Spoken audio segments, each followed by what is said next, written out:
In Kingdom Hearts, many of the series' main cast wield special weapons known as Keyblades. Keyblades take many different forms, shapes, and sizes, and lore-wise, the Keyblade's significance has been rather minor. Aside from the main character being chosen by the Keyblade in the first game, none of the previous games really explore the mysteries of the Keyblade.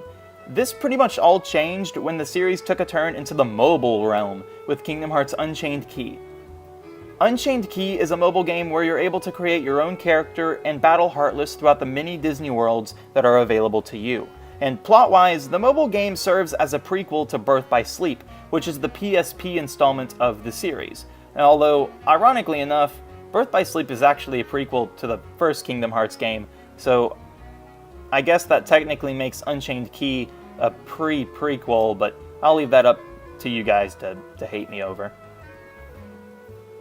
Due to how many Keyblades there are, some of them are just better in many different aspects of the game. Some enhance your magic ability, some enhance your strength, your defense, your health, and etc.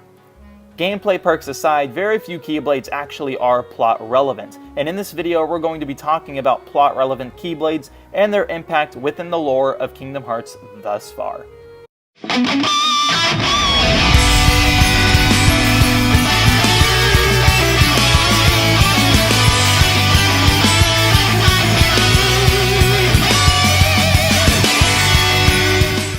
In order to understand the plot relevance that specific Keyblades have in Kingdom Hearts, we must first dive into the beginning of the Keyblade. Kingdom Hearts Unchained Key actually gives us a small dose of information regarding Keyblades and how they were originally made. According to the KH Wika, the Master of Masters was the first person to forge Keyblades. He did so by extracting these Keyblades out of the hearts of people. Many people sought to create Keyblades similar to the Master's work, and in doing so started the Keyblade War. Participants in this war are fighting over Kingdom Hearts in and of itself, and to obtain the Keyblade. This Keyblade is actually said to be the Perfect Keyblade, in which all other Keyblades are imperfectly made from. This actually links into philosopher Plato's world of ideas theory. This theory suggests that there is a perfect entity of everything, and a world in which these perfect entities live in. From these perfect entities, we all have different ideas or concepts of the same thing. For example, when you and I think of a dog, we can be thinking of two different kinds of dogs. This is because Plato believed there to be a perfect dog, which all other dogs are imperfectly modeled after. This similarity is important pretty much just because not many people notice it. The Master of Masters and his students could simply be philosophical references, but I'll leave that for you guys and Mr. Nomura himself to discuss over. Moving on from the Keyblade, there are two extremely iconic Keyblades within the series. The Kingdom Key and the Kingdom Key D, respectively, are opposites of each other. Not much is known about the Kingdom Key itself, but we are told that it is the opposite of the Kingdom Key D, which we have gotten quite a bit of information on. The Kingdom Key D is the default form of Mickey Mouse's Keyblade, being from the realm of darkness. Since we know it and the Kingdom Key are opposites, we can only assume that the Kingdom Key is from the realm of light. It is unknown why these Keyblades are designated for these specific realms, but hopefully that's to be revealed within the next few games. As of February 2018's D23 trailers, many people speculate that Riku's new Keyblade to be a third incarnation of the Kingdom Key series, being a Keyblade that represents the path in between light and darkness. Personally, I like this theory and I hope that it's true, however due to its design choice, I don't think it is. Here's the hoping though. Speaking of Riku, after the Kingdom Key rejects him, he seems to have been given a new weapon by Ansem, Xehanort's Heartless, being the Soul Eater and then the Keyblade of Heart. Soul Eater itself seems to be the developing form of Riku's signature Keyblade, Way to Dawn. This is apparent not only due to the similar design, but the fact that Soul Eater is not a proper Keyblade. Over time, it does seem to have developed into the Way to Dawn. This being said, Soul Eater is the first weapon we're introduced to that has the gazing eye symbol. This eye actually ties back in with the Master of Masters and his apprentice, Luxu. Or Luxu? Luxu? I'm going to call him Luxu.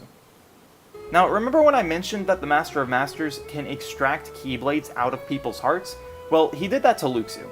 The end result was no name. Originally, Luxu wanted to name the Keyblade Gazing Eye, but the Master simply told him that the Keyblade has no name. The Master then tells Luxu to pass the Keyblade down from Master to Apprentice.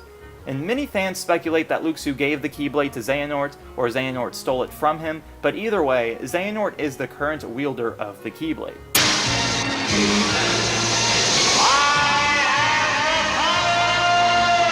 The gazing eye that Luxu refers to from No Name is seen in quite a bit of different Keyblades, including Way to Dawn. It can be seen in young Xehanort and Vanitas' Keyblade, as well as an unlockable Keyblade from Birth by Sleep wielded by Terra.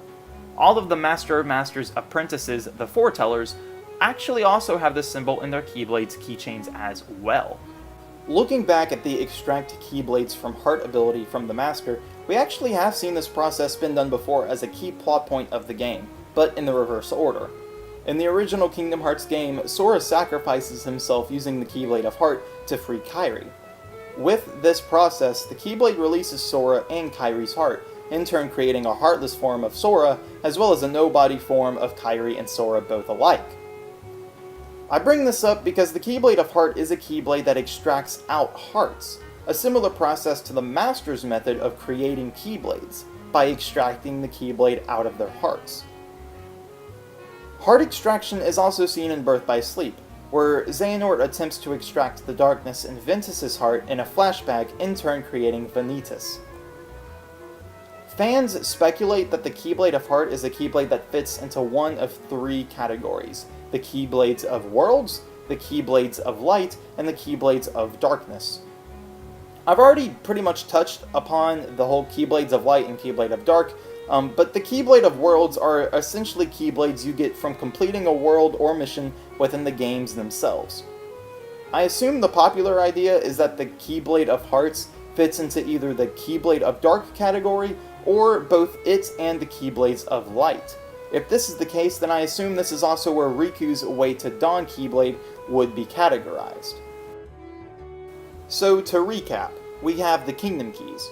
As of now, there are about two of them, one for the Realm of Light and one for the Realm of Darkness.